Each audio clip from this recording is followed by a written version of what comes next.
Think to yourself, oh, okay, are they going to leave that stuff around the house? What about the guy that turns up and he's just wearing new rig? By the end of it, he looks like the Constellation. But there's a story of an Australian plumber. This was genius.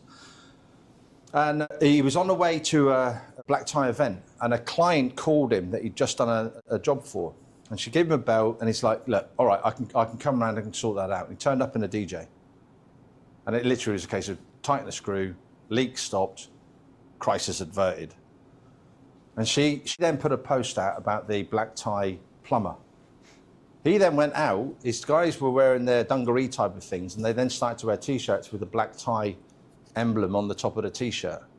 And then they had guarantees. So I've got a couple of clients with guarantee, not going to swear on site. You'll never see a builder's crack. And you can look at that as either on the wall or in other places. What are the critical non-essentials you can add to your business? What is it that you can do that will make you stand out? This then leads us to the revenue and margin. I'm not going to go massively into this today, but with all of my clients, they'll know if I turn around and say cash flow, it sends a shiver down their spine. If you don't know your numbers, you need to know your numbers. If you know where you're wasting your money, you can then start to generate more of it. And so ultimately, we're here, everyone's here today because you want to make more money, more profit. Yes or yes? Yes. Agreed. Are we adding value so far? Yes. Some ideas starting to bubble away there. So maybe a bit of a wet fish across the face. It's like, I know, I need to do that. By the way, 2 most expensive words in business? I know. Interesting. Okay, so 3 areas that we're going to focus on when the TV catches up. More customers, more revenue, more profit. That's what we're focusing on. That's what this is all about. These are what I would talk about as the 6 levers. So in everything we talk about this afternoon, it's like, right, how can I actually add to these 6 levers? How can I compound this stuff? And this, by the way, when you start to add this, you have a compound impact.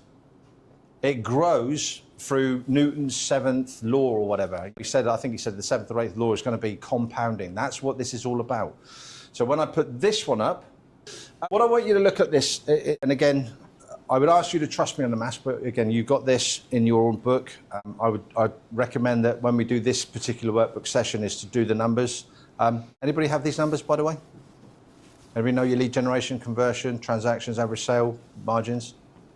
If you do, the numbers. If you don't, start today. And I mean that sincerely. If you start to measure these numbers, what will happen? That's a question, not a statement. If you start to do these numbers, what will happen? Get an idea of where your business is at so you can start making action. Absolutely, but beyond that, more importantly, if they start going backwards, are you going to just flow with that, or are you going to actually start to put some activity in there to start taking forwards? Does this make sense? If you don't do these numbers, you are flying blind. This is your business, at the very simplest level, this is your business dashboard.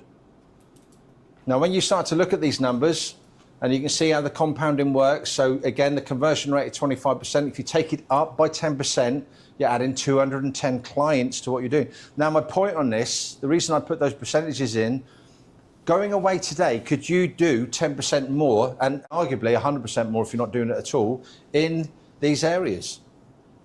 Yes. In those 6 levers, is the stuff that you can do. So if you start to put these actions and activities in place and come up with some of the ideas, you're going to move it in the right direction. But you need the numbers to measure it.